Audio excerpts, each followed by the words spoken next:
সর্বপ্রথম যুদ্ধ। এই যে রাসূল যখন প্রচার শুরু করলেন, মান ক্বালা লা ইলাহা ইল্লাল্লাহ ফাদাখালাল জান্নাহ, বেদিনো কাফেরো একবার যদি সাচ্চা দিলে লা ইলাহা ইল্লাল্লাহ পড়ে নাও, আল্লাহ তোমাকে জান্নাত দিবে।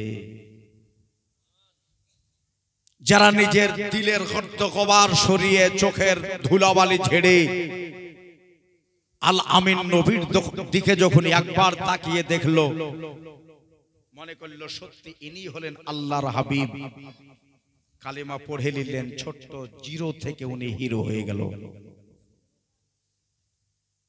পৃথিবীর মানুষ যদি একদিকে হয়ে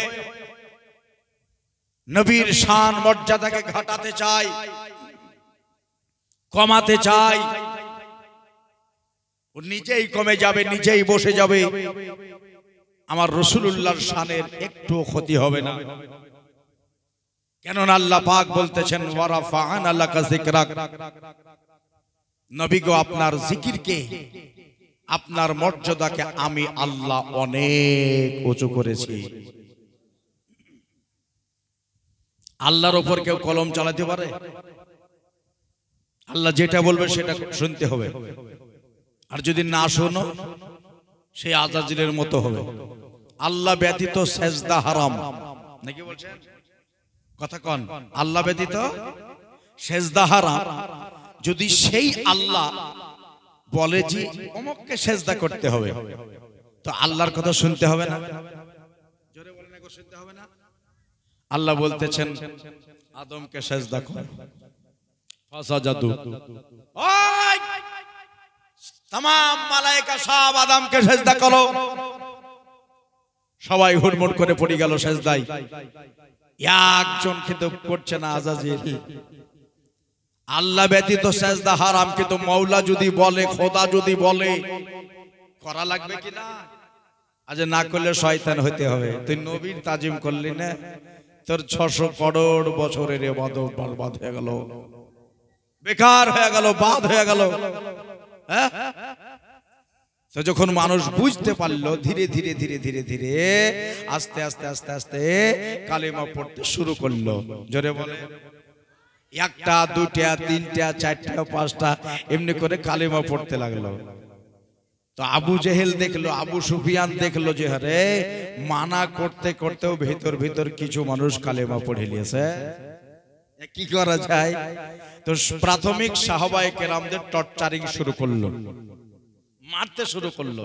মা বোনেরা গো, আমার দিদিরা গো, আমার ভাইয়েরা গো, সাহাবায়ে কেরামকে যত মারে তত মনে হয় যে ইমানি তাকওয়া, ইমানি আপনার তাকাজা ওনাদের মজবুত হয়ে যাচ্ছে।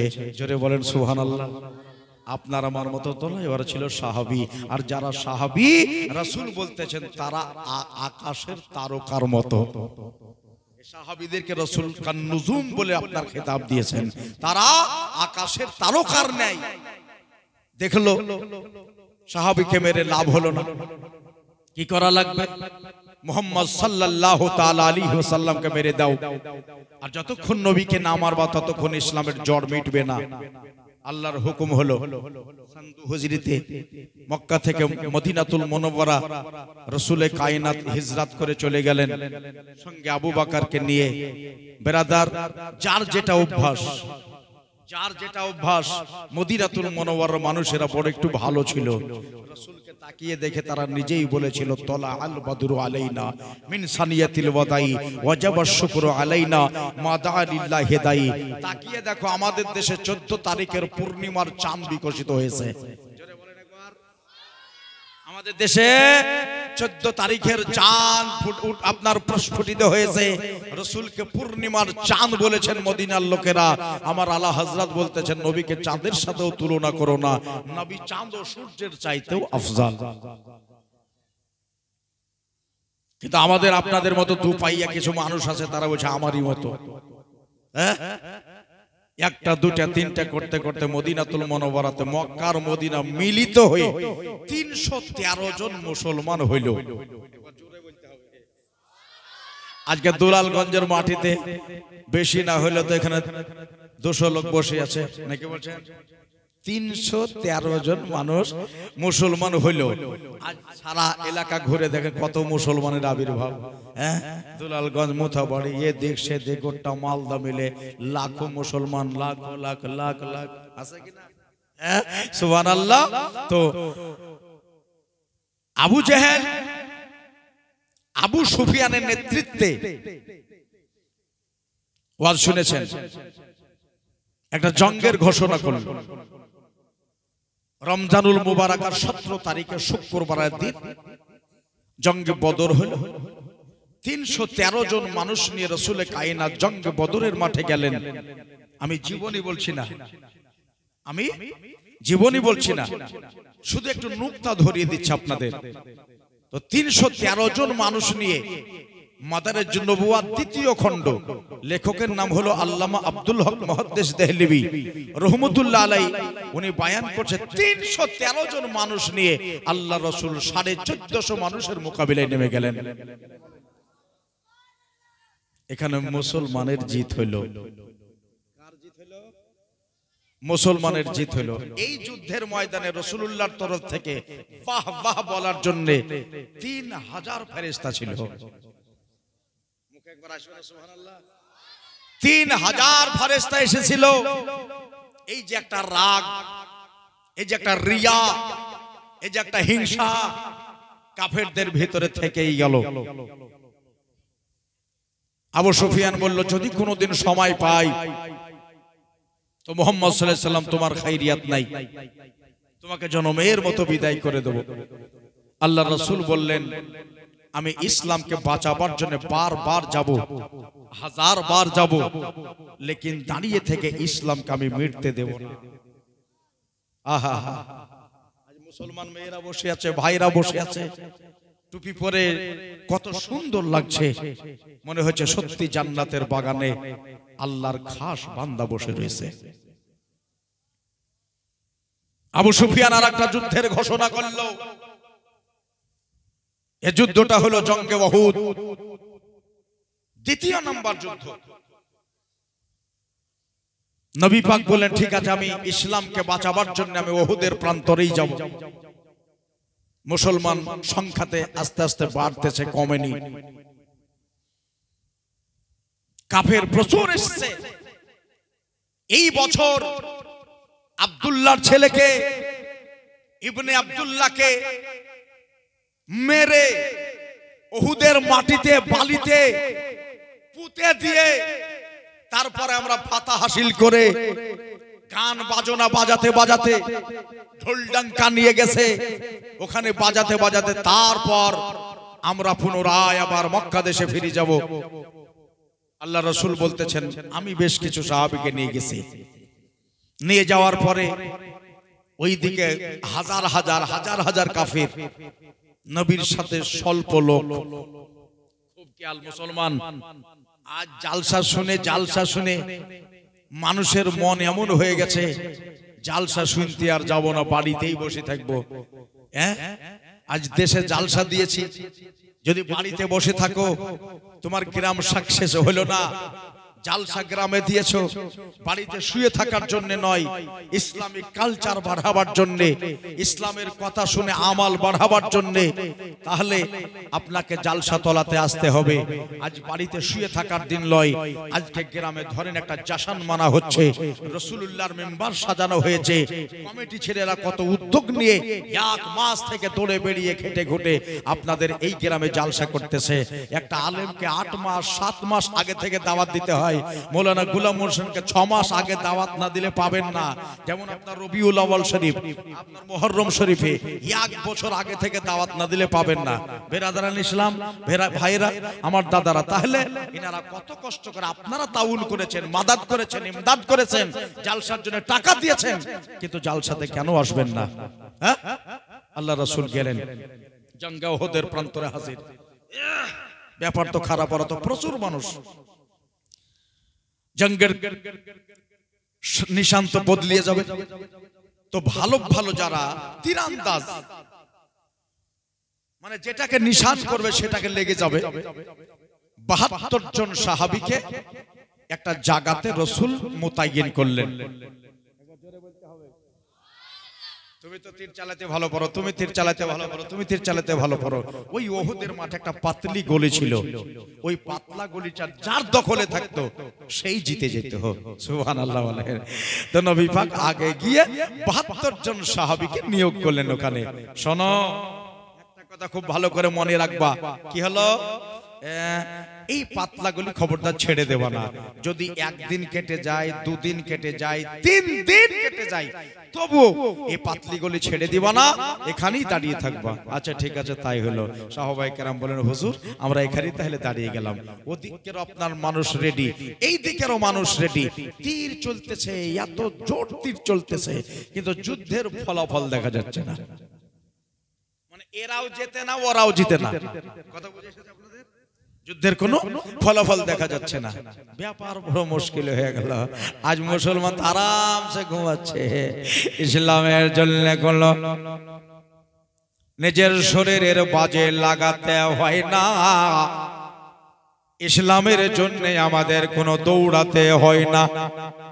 আজকে দেখো, ইসলামের প্রচার শুরু করাতে নবীর শরীরে ওটের ভড়ি চাপলো।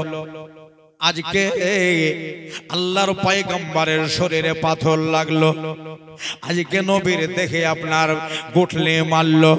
আজকে মায়ার নবীকে তার হাতটা চারিং করলো। সুবহানাল্লাহ। নামাজের অবস্থাতেও নবীকে তারা ছাড়লো না। আবু জেহেল উতবা সাহেবা নবীর উপরে পাথর মারলো। ভাইরে, দুই দলের মানুষ আপনার একবারে রেডি, তীর চলে আসে। নবী দয়াল নবী ওই জায়গায় দাঁড়িয়ে সাহাবীদের তালকিন দেয়, বাবা এই দিকে যাও, এই দিকে যাও, যুদ্ধ শুরু হয়ে গেছে।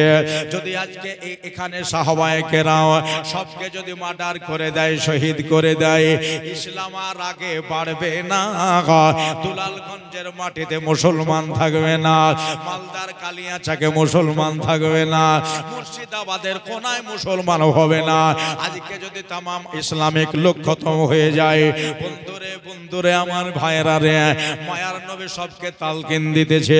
সাহাবায়ে কেরাম বললেন, ইয়া রাসূলুল্লাহ, ইয়া হাবিবাল্লাহ, চিন্তিত হবেন না, গোলাম মানে মুস্তাফা জান দেনে সে नहीं डरते, सर कट जाए या रह जाए कुछ परवाह नहीं करते। নূরে নবী গো, বাড়ি থেকে নিজের বিবিকে বলে এসেছি, বিবি রে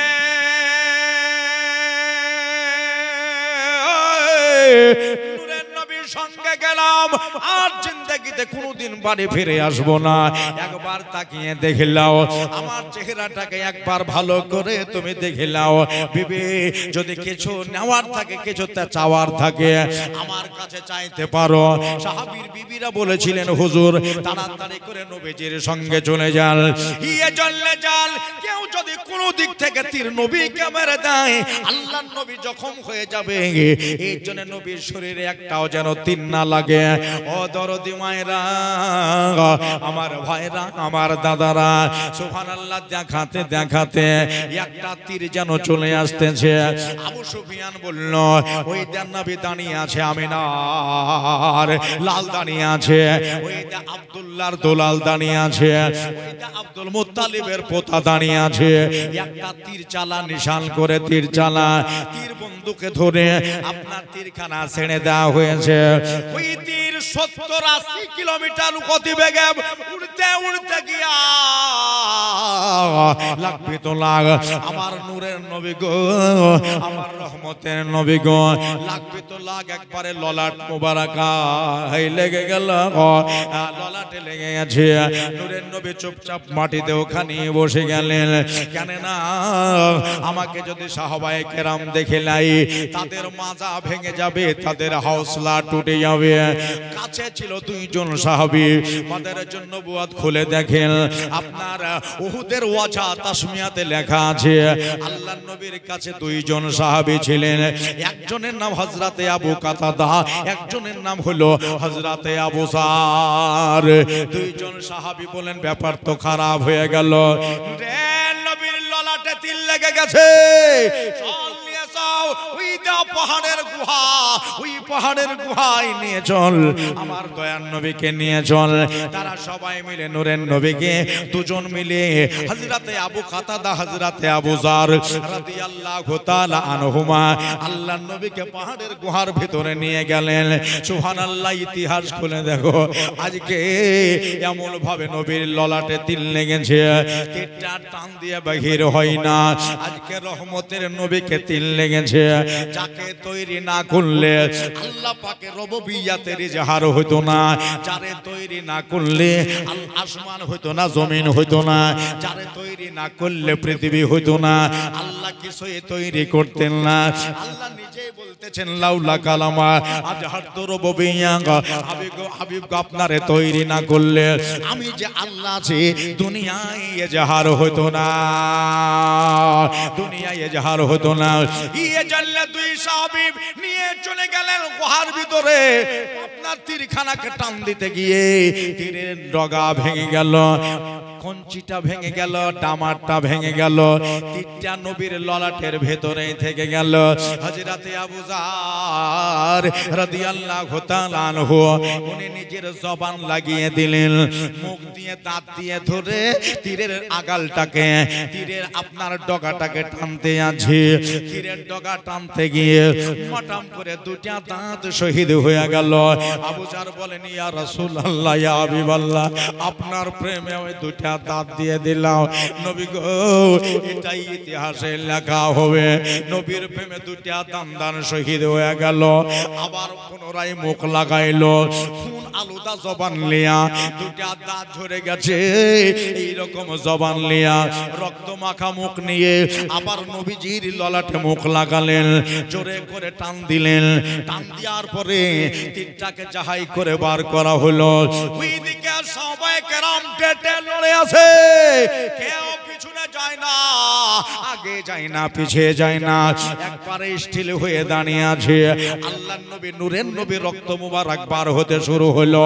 কিন্তু দেখা গেল ইতিহাস খুলে দেখো, কিছু আনসারী মেয়েরা, কিছু আনসারী মহিলারা তারা চলে আসতেছে, দেখে ফেলেছে আমার নবী বোধহয় আর নাই। আল্লাহর নবীকে ডাঙাডুলি করে শূন্য ভরে ছেড়ে নিয়ে গেল। নবীকে বোধহয় মেরে ফেলেছে, আমিনার লালকে বোধহয় মেরে দিয়েছে। আজকে পাহাড়ের গুহার ভিতর কেন তারা নিয়ে গেল? হুজুরের কথা নাই, বাতরা নাই। কি হলো? আজকে যদি আপনার বাপকে কেউ একটা তালোয়ার মারে, একটা যদি তীর মেরে দেয়, আমার মায়েরা জোরে কাঁদতে লাগবেন। তোমার বাবার চাইতেও আফজাল, তোমার দাদার চাইতেও আফজাল, तमाम নবীদের চাইতে আফজাল। চেহারা সম্পর্কে আল্লাহ বলতেছেন ওয়াদুহা ওয়াল লাইলি ইযা সাজা, নবীর চেহারার মতো পৃথিবীতে আল্লাহ কারো চেহারা দেয় না। এ দয়ার নবী গো আমার, জোরে জোরে সুবহানাল্লাহ। মায়ার নবী গো আমার, একবার ডেকে নাও তায়েবা নগরেতে, মল যেতে চাই তোমার দ্বারেতে। নতুন এক বছর তাও হয়ে গেল গজলটা লেখা, নিজেই লিখে নিজেই পড়ি। দয়ার নবী গো আমার, মায়ার নবী গো আমার, একবার ডেকে নাও তায়েবা নগরেতে, মন যেতে চাই তোমার দ্বারেতে, মল যেতে চাই তোমার দ্বারেতে। ওরে কত উম্মত তোমার আছে ভারত দেশে, কত ফকির কত দরবেশ কাঁদে পাগল ভেসে, নবীজি কাঁদে পাগল ভেসে। একবার ইশারা যদি হয় যাব নবীজির রওজায়, ইশারা যদি হয় যাব নবীজির রওজায়, মনের কথা বলিব মাজারেতে, মনে যেতে চাই তোমার দ্বারেতে, মল যেতে চাই তোমার দ্বারেতে। আওয়াজ দিয়ে বলেন সুবহানাল্লাহ। এবারে রবিউল আউয়ালেতে সোমবারের দিনে দয়াল নবী কামলেওয়ালা আসিলেন ত্রিভুবনে বেজে আসিলেন ত্রিভুবনে আজ উম্মতের মায়াতে পড়ে কান্দে সেজদাতে উম্মতের মায়াতে পড়ে কান্দে সেজদাতে দেখো আমেনার ঘরে ওই ভোরেতে মনে যেতে চাই তোমার দারেতে মল যেতে চাই তোমার দারেতে দয়ার নবী গো আমার মায়ার নবী গো আমার একবার ডেকে নাও তাইবা নগরেতে মন যেতে চাই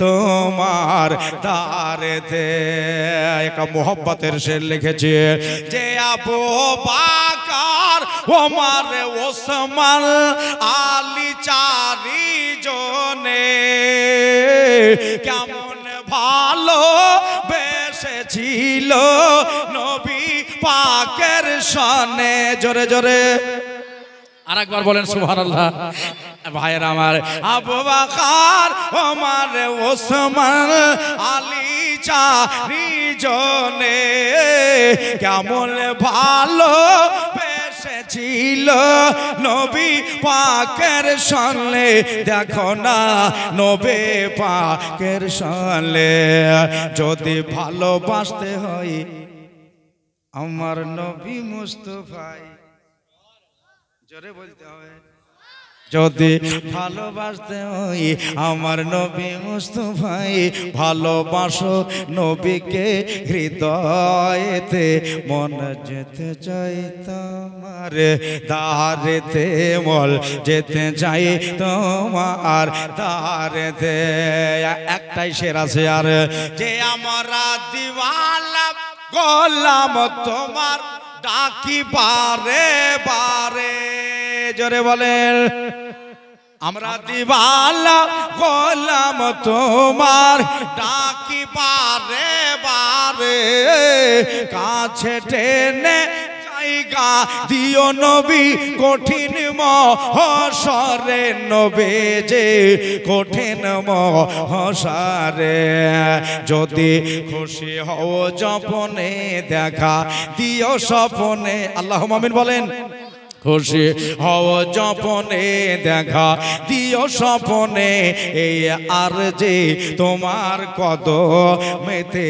মন যেতে চাই তোমার দারেতে মল যেতে চাই তোমার দারেতে দয়ার নবী গো আমার মায়ার নবী গো আমার একবার ডেকে নাও তাইবা নগরেতে মন যেতে চাই তোমার দারেতে ব্যবহার ঘরাও আনসারে মেরা পাহাড়ের গুহায় হুড় করে ঢুকে গেল ইস নবী আছে না নাই দেখছেন নবী তো জিন্দা আজও জিন্দা কালও জিন্দা সুবহানাল্লাহ কিন্তু একটা তীর লেগেছে তীর বার হয়ে গেছে নবীকে যারা মরা বলবে তাদের ঈমানের গড়বড়ে আছে একবার বলেন আল্লাহ তো মাটিকে বলে দিয়েছে মাটি রে তোর গহবরে যখন কোন আম্বিয়া আসবে খবরদার তাদের পশম খাবি না কেন তারা জিন্দা আমি আল্লাহ তাদেরকে খেতেও দিই বুঝে আসলো ইন্নাল্লাহা হারামা আলাল আরদি আন তাকুলা আজসাদাল আম্বিয়া ফানাবিউল্লাহ হাইয়ুন ওরজাকু তারা জিন্দা তাদেরকে আমি আল্লাহ খেতে দিই সুবহানাল্লাহ আমার জিন্দা রবের খুন বহে যায় গলা দিয়ে রক্ত বেরিয়ে যায় কি হবে এবার এই জায়গায় ঘটনা লেখা আছে ওই যে আনসারে মেয়েরা যারা ছিল নবীর খুন মুবারক নবী আপনার লহু মুবারক এমনি করে হাত দিয়ে তারা মুছে নিচ্ছে আর চেটে চেটে চেটে খেয়ে নিচ্ছে যতবার পড়ছে চেটে চেটে খেয়ে নিচ্ছে আবার পড়তেছে আবার খেয়ে নিচ্ছে বলল হাজিরাতে আবু কাতাদা বলছেন বেশ কিছুক্ষণ ঢোকা হলো ভেতরে। এবার বাইরে কার খবর এখনো জানি না, একবার দেখে আসে বাইরে কার কি খবর। সুবহানাল্লাহ। কিন্তু আমার দয়ার নবী উঠে বসলেন। উঠে বসার পরে বলতেছেন, ও গো, আমার এই যে ললাট থেকে আমার গলা থেকে এখানে খুন মোবারক পড়েছিল, এই খুনটা গেল কোথায়, কোন দেশে গেল? নবী শুধু জানবে, নবী তো সবই জানেন। আমার গায়েবের সংবাদদাতা, ভবিষ্যৎ বক্তা, শরিয়ত প্রণেতা আল্লাহর নবী বলতেছেন আমার রক্তটা গেল কোথায়? মেয়েগুলা সবাই আপনার থরথর করে কাঁপতে লাগলো। হায়রে, এবার বোধহয় নবী আমাদের ডাঁটবে, আমাদের নবী বোধহয় বকাবকি করবে। বললো, বলো কে রক্ত নিয়ে গেল? না, মাটির ভিতরে ঢুকে গেল।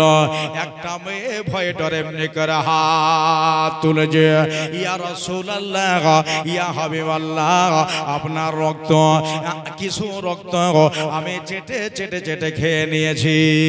জোরে বলে, আমি খেয়ে নিয়েছি। আমার মায়ার নবী বলেন, আর কে খেয়েছো আমার রক্ত? আর একটা মহিলা এমনি করে হাত উঠিয়ে দিল, নবী গো, আমি আপনার খুন মোবারক খেয়েছি। আর একজন উঠালো, ইয়া রাসূলুল্লাহ, ইয়া হাবিবাল্লাহ, আল্লাহর নবী সকলের দিকে তাকাইতেছে, মেয়েরা আমার রক্তকে কেন খেলো? বললো, কে কে খেয়েছো? এরা নিজের ইয়াদ, নিজের হাত উঠিয়ে পয়গম্বরে দুজাহান সাল্লাল্লাহু আলাইহি সাল্লামকে দেখিয়ে দিলেন। নবী আমার বললেন, যারা যারা যারা যারা যারা আমার রক্ত পান করেছো তাদের জন্য জান্নাত গ্যারান্টি। আরেকবার জোরে বলবেন, যে যে আমার রক্ত খেয়েছো তার জান্নাত গ্যারান্টি। কত বড় একটা মৌকা পেয়েছে, জান্নাত গ্যারান্টি। নবীর খুন যার দেহে ঢুকে যায়, ওই দেহখানাকে আল্লাহ জাহান্নামের আগুনে দেবে না। আমার দাদারা, আমার দিদিরা, মেয়েদের কিসমত চমকে গেল। ওই জায়গায় আনসারে মেয়েদের নসিব ভালো হয়ে গেল। হযরতে আবু কাতাদা রাদিয়াল্লাহু তাআলা আনহু বললেন, ইয়া রাসূলুল্লাহ, ইয়া হাবিবাল্লাহ, আমি শুধু একটু বাইরে যাব আর পাহাড়ের গুহার মুখে আমি তাকিয়ে দেখব সাহাবীরা কেমন ভাবে দাঁড়িয়ে আছে। এরা কেউ কাম হলো শহীদ হয়ে গেল না পিছনে উঠে গেল, না তারা ওইখানে লড়াইয়ে আপনার দাঁড়িয়ে আছে। নবী গো, আমি একবার দেখে আসি। কিন্তু বাইরেকার ঘটনা আলাদা হয়ে গেছে। বাইরেকার আপনার ওই যে রঙ্গটা, বাইরেকার জং বাবা চেঞ্জ হয়ে গেছে। কেন জানেন? আবু সুফিয়ান পাকা মাক্কার একটা হারামি মিথ্যা প্রচার করেছে, একটা মিথ্যা এলান করলো। ও মুসলমানরা, মানে নবীকে অনেকক্ষণ দেখেনি, ও মুসলমানেরা রে, তোমরা কার জন্য লড়তে এসেছো? কার জন্য তোমরা এখানে জঙ্গের মাঠে এসেছো? একটা কথা শোনো, যার জন্য তোমরা এসেছো সেই নবীকে আমরা শহীদ করে দিয়েছি। আর যাওয়া কোথায়? ওই যে পাতলা গলিতেই ৭২ জন নবীর সাহাবীরাকে ভরা ছিল। নবী বলেছিলেন, যদি একদিন কেটে যায় যাক, 2 দিন কেটে গেলে যা, 3 দিন কেটে গেলেও যা, যতক্ষণ আমি না বলবো এ পাতলা গলি ছাড়বা না। এবার সাহাবীর কানে নবীজির শহীদের কথা চলে এলো, আল্লাহ নবীর আপনার হত্যার কথা চলে এলো।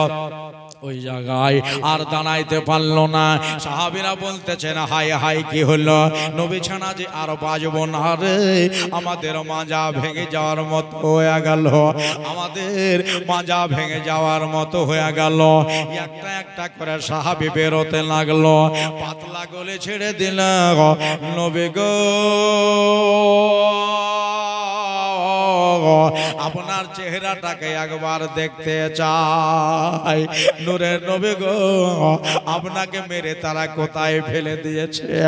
আল্লাহর নবী ডানে নাই বামে নাই, আল্লাহর নবীকে জঙ্গের ময়দানে দেখা যাচ্ছে না, নূরের নবীকে আপনার ওই মানুষের ভেতরে দেখা যাচ্ছে না।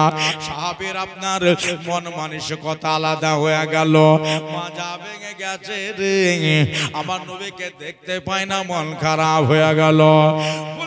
আমার ভয়েরা রে, ওই দেখেন আবু কাতাদা নবীর কাছ থেকে উঠে এসে পাহাড়ের মুখের কাছে এসে যদি দেখতেছে কিছু সাহাবী আপনার পিছনে পিছনে চলে যাচ্ছে, আর কিছু সাহাবী ডেটে লড়াই চালাচ্ছে, পাতলা গলি মানুষেরা ছেড়ে দিয়েছে। আয় আয় কি হলো? নবী তো বারণ করেছিলেন। আয় আয় কি হলো? আল্লাহর নবী তো মানা করেছিলেন। আবার ঘুরে গিয়ে আমার নূরের নবীকে তো বলবে, কিন্তু একটা সাহাবীর সাথে দেখা। আবু কাতাদাকে বলছে, ভাই আবু কাতাদা, তুমি কি এখনো জানো না আমাদের নবী আর নাই গো, আল্লাহর নবী আমাদের শহীদ হয়ে গেছে। এই যে কথাটা একবার নিমিষের ভেতরে হাওয়ার আগে মক্কায় চলে গেছে, আপনার মদিনায় ছড়িয়ে গেল, বাসরায় চলে গেল, এই কথা কুফায় ছড়িয়ে গেছে। নবী আর নাই রে, আমাদের নবীকে তারা হত্যা করে দিয়েছে, জনমের মতো বিদায় করে দিয়েছে। আচ্ছা, যারা নবীর চাহনেওয়ালা, যারা নবীর দিওয়ানা, বাড়ি থেকে আর বসে থাকতে পারে? যেখান থেকে যারা যারা শুনলো, তারা যে আপনার নিজে ছোট একটা হাতিয়ার লিয়া বাড়ি থেকে তারা আস্তে আস্তে বেরিয়ে গেল। ইনি ঘুরে গিয়ে আবু কাতাদা নবীর কাছে গিয়ে বলছেন, হুজুর বাইরে আবু সুফিয়ান একটা মাক্কারি চাল চলেছে। কি বলেছে? বলে আমাদের নবীকে হত্যা করে দিয়েছে, কোথায় বালি দিয়ে চাপা দিয়ে দিয়েছে। হয় নাকি? বলে হ্যাঁ। হুজুর একটু যেতে হবে বাইরে। আল্লাহর পয়গম্বর উঠলেন, চলো বাইরে চলো। কেন? সাহাবায়ে কেরামের মাজা ভেঙে যাবে। বাইরে হুজুর আমার চলে যাচ্ছেন বাবা। বাইরে যাওয়ার পরে আবু কাতাদা হাত তুলে জোরে করে বলতেছেন, ও নবীর সাহাবারা, এ দেখো নবী আমাদের এখনো জিন্দা। ইয়ে দেখো জিন্দা নবী দাঁড়িয়ে। সাহাবায়ে কেরাম আবার ঘুরে এলো, যে যেখানে ছিল আবার নবীজির কাছে এসে পৌঁছে গেল। আহা, কিন্তু একটা দুর্ভাগ্যের বিষয়, ওই যে পাতলা গলিটা ছেড়ে দিয়েছে। নবী আমার বললেন, ও গো, তোমাদেরকে যে বারণ করেছিলাম, এবার ওই গলিটা কাফেরে ঘেরাও করে নেবে, মুশকিল হয়ে যাবে। বলে হুজুর কার জন্য লড়বো? এমন একটা কথা বলে দিয়েছে, নবী নাই, নবী নাই, নবী নাই, নবীকে মেরে দিয়েছে। এই জন্য আপনাকে দেখার জন্য পেরেশান। সুবহানাল্লাহ। আবার তীরের আঘাত শুরু হলো ওই জঙ্গে উহুদের মাঠে। যে যে দিক থেকে বারে আপনার তীর চালিয়ে যায়, তীর চালিয়ে যায়। আমার দরদি ভাইরা, আমার মা বোনেরা গো, এবার ইতিহাস খুলে দেখো। আবু কাতাদা বলতেছেন, নলেন নবী গো, আমি আর দূরে যাব না, আমি আপনার পেছনে দাঁড়িয়ে গেলাম। হযরতে আবু যার বলতেছেন, ইয়া রাসূলুল্লাহ, ইয়া হাবিবাল্লাহ, আমিও আর দূরে যাব না, আপনার সামনে দাঁড়িয়ে গেলাম। নবীর দিকে মুখ করে আবু যার দাঁড়ালেন। হযরতে আবু কাতাদা পিছন দিকে পিঠ করে নবীর দিকে সামনে হয়ে দাঁড়ালেন। যত তীর আসবে আমি নিজের শরীরে নিয়ে নেব, কিন্তু নবীকে আর তীর লাগতে দিব না। চুপচাপ তারা দাঁড়িয়ে আছে। আবার তীরের খেলা শুরু হলো। জঙ্গে বদর লালের লাল হচ্ছে। হযরতে আবু কাতাদাকে যত তীর এসে লাগে পেছন থেকে, নবীর সাহাবা হযরতে আবু জারকে সামনে দিক থেকে লাগে তার পিঠে। লেখা আছে পিঠে বাবা এমন একটা জায়গা নাই যে আঙ্গুল ঢুকাবে। আহা, একবারে চালনের মতো ঝাঁঝরা হয়ে গেছে, রক্ত নিজের পায়ের গোড়ালে দিয়ে মাটিতে বনছে, ওই জঙ্গের মাঠ রক্তে লালের লাল হচ্ছে। দুলালগঞ্জের ভয়রা আমার মা বোনেরা গো, আজ রাতে আবু জারের পিঠের অবস্থা হয়ে এরকম গোটা পেটে চালনের মতো ঝাঁঝরা হয়ে গেছে। আবু জার বলতেছে একবারও বলি নাই নবী গো আমার পিঠে ব্যথা করছে, আমার পিঠে কষ্ট হচ্ছে। সুবহানাল্লাহ। এবার আবু সুফিয়ান একটা সামদেশে প্লেয়ারকে, সামদেশের পাহালওয়ান তারে বলল আরে তোকে তো অনেক টাকা দিয়ে নিয়ে এসেছি, আজকে যাহাই করে হোক না কেন আমেনার বেটাকে মারতে হবে, না তা না হলে তোকে আনায় আমাদের বেকার হয়ে গেল, মার আমিনার বেটাকে মার।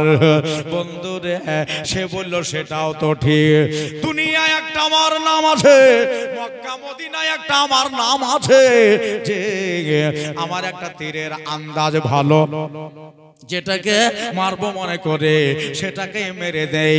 কিন্তু বাবা আমার দাদারা আমার দিদিরা বলল ঠিক আছে এবার আমি নবীকে মেরে দিচ্ছি।